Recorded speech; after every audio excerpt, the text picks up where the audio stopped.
extractions of data of OBC population. तर तो data त्या कामासाठी युटिलाइज होणार. सो ओबीसीची पॉप्युलेशनचे फिगर आपल्याला या दोन गोष्टींसाठी उपयुक्त ठरणार आहे. First is to strengthen the demand for giving proportionate reservations to OBCs and secondly for political reservation in local self government.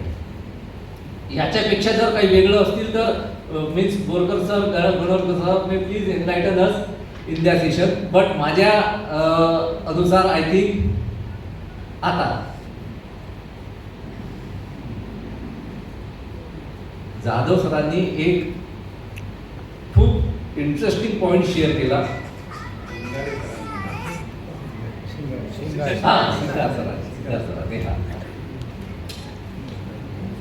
ओबीसीची जनगणना हा कन्सर्न त्यांच्यासाठी नाही आहे. त्यांना ओबीसीच्या जनगणनेची भीती नाही आहे बिकॉज त्यांनी ज्युडिशियली आणि ऍडमिनिस्ट्रेटिव्हली ओबीसीच्या रिझर्वेशनला मोर ऑर लेस इनइफेक्टिव्ह बनवलेला आहे. बोथ ज्युडिशियल वेनी आणि ऍडमिनिस्ट्रेटिव्ह वेनी. आता सुद्धा कुठल्याही तहसील ऑफिसमध्ये तहसीलदाराला विचारा की नॉन क्रिमिलियर ओबीसीचं कसं बनते आणि ते नॉन क्रिमिलियर सर्टिफिकेट बनवताना तुमचं जे उत्पन्न आहे उत्पन्न ग्राह्य धरल्या जाते आणि हे सर्व नॉन क्रिमिलियर सर्टिफिकेट असे जे ओबीसीना इश्यू होऊन राहिलेले आहेत सर्व अनकॉन्स्टिट्युशनल आहेत. सर्व सुप्रीम कोर्टच्या जजमेंटच्या अगेन्स्टमध्ये आहेत. इव्हन डीओपीटीचं 1992चं जे OM आहे त्याच्या अगेन्स्टमध्ये आहे. त्या तहसीलदारला सुद्धा माहिती. त्या तहसीलदारला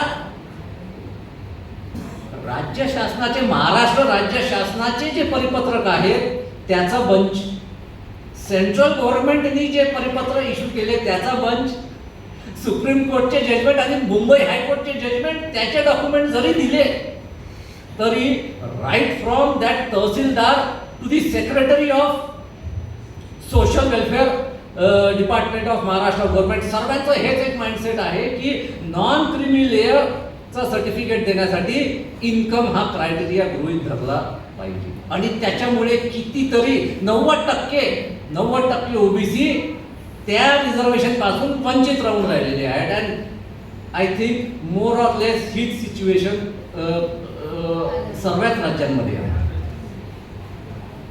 तर ऍडमिनिस्ट्रेटिव्ह वेनी आणि ज्युडिशियल वेनी ओबीसीचं रिझर्वेशन इनइफेक्टिव्ह होत आहे. That is why the ruling class is not more worried about the other backward classes figure की ती 50% आहे 60% आहे. It has neutralized the OBC giant. Worry कसची आहे त्यांना म्हणजे कास्ट सेन्सस मध्ये जी मेथोडॉलॉजी आपण बोलत आहोत ओपन एंडेड क्लोज एंडेड काय असते. एक आहे डाटा कलेक्शन, एक फेज आहे डाटा कलेक्शन, दुसरी फेज आहे डाटा प्रोसेसिंग. सध्या फक्त डाटा कलेक्शन ची प्रोसेस सुरू होते during the enumeration phase. House listing आणि एन्युमरेशन 34 प्रश्न हाऊस लिस्टिंगसाठी, 40 प्रश्न तुमच्या पॉप्युलेशन एन्युमरेशनसाठी. हा आहे फक्त डाटा कलेक्शनचा एक्सरसाइज. जसं त्यांनी सांगितलं की तो एन्युमरेटर स्वतःहून SC ST कॅटेगरी शिवाय एक्सेप्ट SC ST इतर कुठल्याही कास्टला तो कुठल्याही श्रेणीमध्ये कॅटेगराइज नाही करू शकत. त्याचा परिणाम आताचा नाही 2011चा आहे. तीच मेथोडॉलॉजी 2011च्या सोशो इकॉनॉमिक क्लास सेन्सस मध्ये यूज करण्यात आलेली होती. 11 मध्ये जी मेथोडॉलॉजी ज्याला आपण चुकीची मेथोडॉलॉजी म्हणू because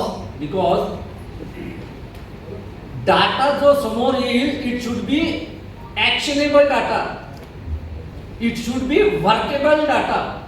It should be meaningful data. सेन्ससचा जो डाटा आउटकम ज्याला म्हणतो, ऍक्च्युअल आउटकम जे आहे ते मीनिंगफुल असलं पाहिजे, ते ऍक्शनेबल असलं पाहिजे आणि ते प्रोडक्टिव्ह असलं पाहिजे for an number of purposes. त्यांनी रुलिंग क्लासनी शब्दशः आपल्या डिमांडला फुलफिल केलं की बाबा आपण शब्दशः फक्त काय म्हणत राहिलो, ओबीसीची जनगणना करा, जातीनिहाय जनगणना करा. ते जातीनिहाय जनगणना करून राहिले. आपण म्हटलं की कास्ट वाईज सेन्सस झालं पाहिजे, ते कास्ट वाईज सेन्सस करून राहिले. आता त्या एंटायर डाटाचं जे आउटकम आहे ते प्रोडक्टिव्ह आहे की मिनिंगफुल आहे, युजफुल आहे, ऍक्शनेबल आहे, तो आपला हेडेक आहे, त्यांचा हेडेक नाही. तर त्यांनी ही एक्सरसाइज अशी बनवली which is limited only to data collection. Only to data collection. एक पॉसिबिलिटी ही असू शकते की हा डाटा कलेक्शनचा फेज झाल्यावर बॅकएंडमध्ये पर्टिक्युलरली फॉर ओबीसी ज्या सेंट्रलच्या लिस्ट आहेत आणि स्टेटच्या लिस्ट आहेत, त्या लिस्टमध्ये जे जाती समूहांची नावं आहेत त्या कास्ट ग्रुपच्या नावांसोबत सेन्ससमध्ये जे नावं आलेले आहेत त्या नावाचं क्रॉस रेफरन्सिंग होऊ शकते. क्रॉस रेफरन्सिंग होऊन ते categorization as per state list और सेंट्रल लिस्ट ते करता येऊ शकते. But whether that will be done or not we cannot say. Secondly, जसं पुन्हा सिद्धार्थजींनी सांगितलं होतं की हा वर्डिंग जे आहे ते इंग्लिशमध्ये जर जातीचं नाव ते जरी लागलं, कुणबी म्हटलं KUNBI, आणि दुसऱ्यांनी पण कुणबी सांगितलं, एका एन्युमरेटरने KUNBI लिहिलं, दुसऱ्यांनी KOONBI लिहिलं, परंतु कॉम्प्युटर जो आहे, कॉम्प्युटरला जर कमांड दिला की जेवढेही कुणबी आहेत, ज्यांनी कुणबी म्हटलेलं आहे ती लिस्ट तुम्ही द्या, तर तो फक्त एकच लिस्ट देईल KUNBI ची, जे आपण त्याला तिचं सांगू. मग फक्त तीच नावं जी आहे सेंटरच्या लिस्ट सोबत आणि स्टेटच्या लिस्ट सोबत क्रॉस रेफरन्सिंग होऊ शकते. So this is the possibility. किंवा डाटा प्रोसेसिंगमध्ये बॅकएंडमध्ये अशा प्रकारची एक्सरसाइज होऊन पुढे हा डाटा आता जो ॲक्शनेबल नाही आहे, मिनिंगफुल नाही आहे, त्याला पुढे जाऊन मिनिंगफुल बनवता येते. But I am again saying that they are not afraid of the figures of OBCs. 2011चा जो कास्ट सेन्सस होता, त्या कास्ट सेन्ससचा जो इकॉनॉमिक डाटा होता 2015 मध्ये रिलीज झाला होता. 2015 मध्ये जेव्हा तो रिलीज झाला होता तर सर इकॉनॉमिक टाइम्स मध्ये न्यूज आर्टिकल आलं होतं. I will just read out that last lines of news article which was published in 2015, Economic Times. त्याच्यावरून आपल्याला समजून येईल की कुठला डाटा सेट जे आहे तो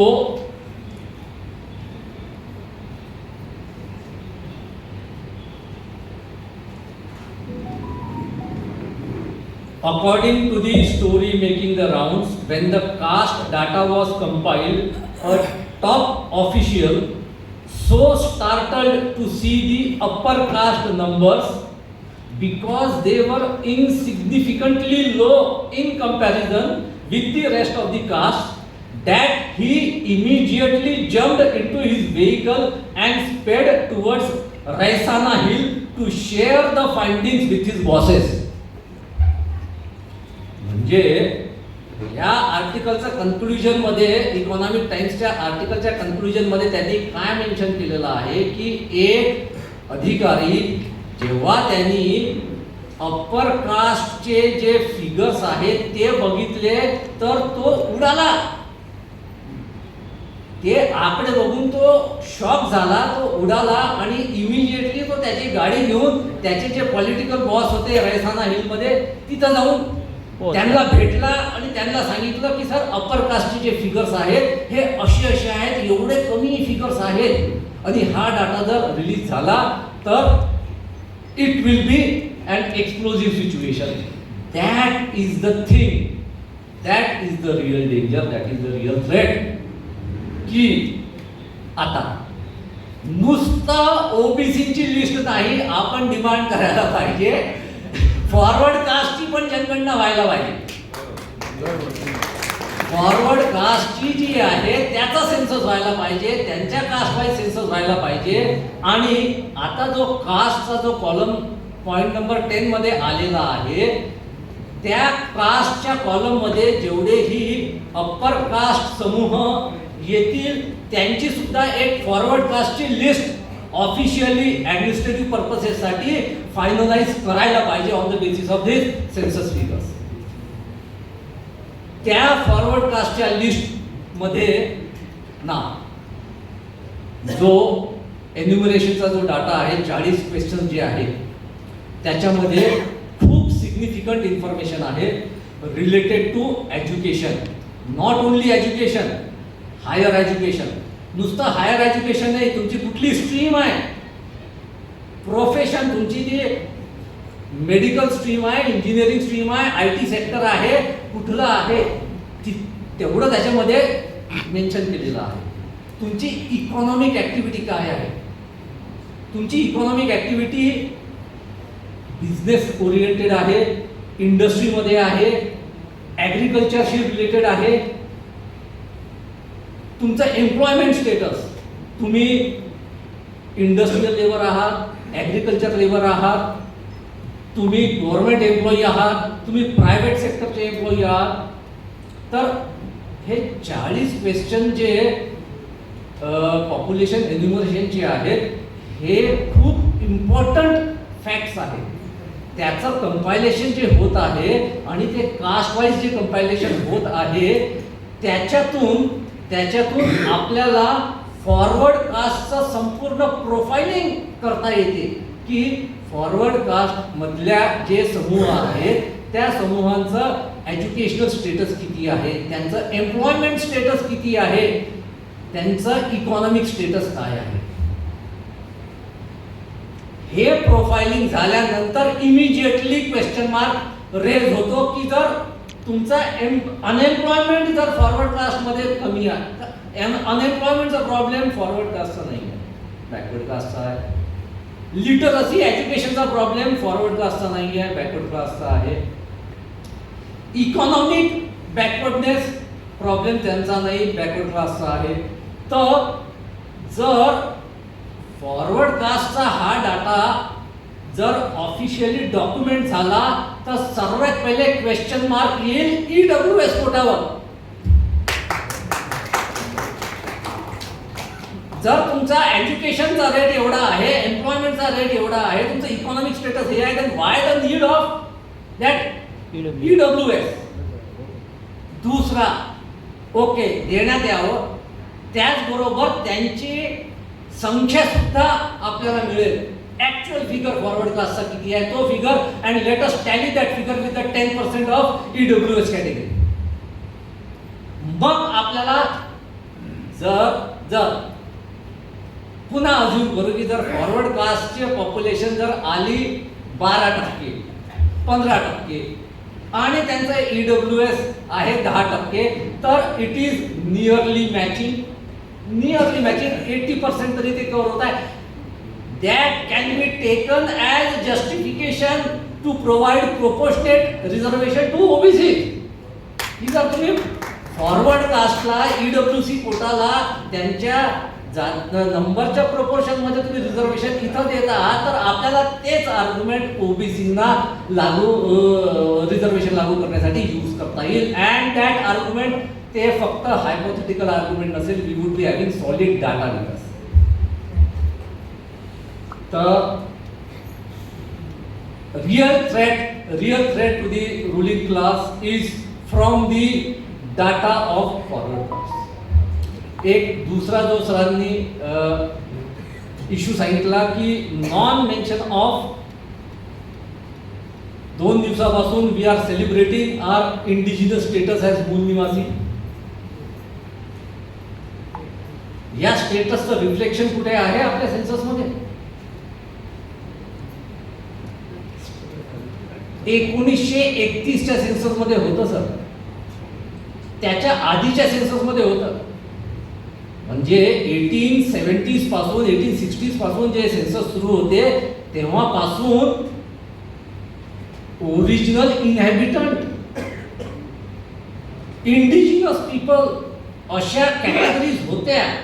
1931 मध्ये त्याला ट्रायबल आयडेंटिटी असं म्हटलं गेलं, ट्रायबल रिलिजन हे म्हटलं गेलं 1931च्या सेन्ससमध्ये. तर आता SC ST OBC ही झाली कॉन्स्टिट्यूशनल आयडेंटिटी. ही काही आपली सोशल आयडेंटिटी नाही, ही काही आपली रिलिजियस आयडेंटिटी नाही आहे, ॲडमिनिस्ट्रेटिव्ह आयडेंटिटी आहे, कॉन्स्टिट्यूशनल आयडेंटिटी आहे. जर रिलिजियस आयडेंटिटीसाठी आताही फक्त 6 रिलिजन्स, मेन स्ट्रीम रिलिजन ज्याला म्हणतात ते सेन्ससमध्ये आहेत. हिंदू, मुस्लिम, सिख, बुद्धिस्ट, ख्रिश्चन्स, जैन्स. पारसी नाही सर, पारसी नाही आहे सर. आता हेच 6 रिलिजन्स त्या सेन्ससमध्ये आहेत. तो आदिवासी आता त्याला त्याची सामाजिक आयडेंटिटी, त्यांनी त्याची कॉन्स्टिट्यूशनल आयडेंटिटी सांगितली की मी शेड्यूल ट्राईबचा आहे. त्यांनी तो कोणत्या आदिवासी समूहाचा आहे, गोंड आहे, संतल आहे, कोरकू आहे ते पण सांगितलं. आता त्याला सांगायचं आहे त्याची संस्कृती, सभ्यता, त्याचा धर्म कोणता आहे. तर त्याच्यासमोर कोणते पर्याय आहेत? हे 6 फक्त. 7वा पर्याय ट्रायबल रिलिजन किंवा टोटेमिक रिलिजन किंवा ॲनिमिस्ट रिलिजन. आपण ती सुद्धा मागणी करायला पाहिजे. कारण की आता हे लोक काय करत आहेत, म्हणजे सेन्ससच्या सगळ्या पोस्ट इंडिपेंडंट जेवढे सेन्सस झाले या 6 व्यतिरिक्त फक्त एक आणखी कॉलम असते ORP, की या 6 धर्मांच्या व्यतिरिक्त असलेले इतर धर्म, ज्याला त्यांनी ॲडमिनिस्ट्रेटिव्ह टर्म यूज केलेली आहे ORP, अदर रिलिजियस पर्सुएशन्स. तर मग तुम्ही तो जो आपला संथल आहे त्यांनी जर त्याचा धर्म सांगितला आदिवासी धर्म किंवा सरना धर्म किंवा गोंड धर्म किंवा संथली धर्म, तर ते या अदर कॅटेगरीमध्ये टाकले जातात. आपल्याला आपली मूल निवासी आयडेंटिटी हे याचं डॉक्युमेंटेशन करणं गरजेचं आहे. ते ऑफिशियल ॲडमिनिस्ट्रेटिव्ह डॉक्युमेंटमध्ये यायला पाहिजे आणि त्याची सुरुवात शेड्यूल ट्राईब्स पासून झाली पाहिजे. तर हे जे 6 रिलिजन आहेत, 7वं रिलिजन जे आहे ते ट्रायबल किंवा ॲबओरिजिन्स किंवा ॲनिमिस्ट, हे 7वं तिथं ऑप्शन ते पाहिजे. आम्हाला अदर्स म्हणून तुम्ही टाकू नका, कारण की अदर्स ही काही आयडेंटिटी नाही आहे. अदर्स ही काही आयडेंटिटी नाही आहे. अदर्सच्या टर्म खाली आयडेंटिटी लपवल्या जातात. So I think that we should press for. जेव्हा की आपण कल्चरल फॉर्ममध्ये मूल निवासी या कन्सेप्टला एवढा इम्पॉर्टन्स देतो, त्याला आपण ॲडमिनिस्ट्रेटिव्ह सेटअपमध्ये सुद्धा इन्कॉर्पोरेट करायला पाहिजे. And that is doable, we can do it. We should also simultaneously raise the demand for inclusion of tribal identity in this census operation. Thank you all for hearing us patiently.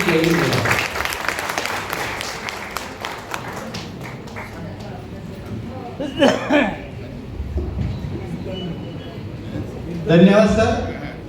सरांनी या विषयाच्या संदर्भामध्ये सविस्तर अशी माहिती दिलेली आहे.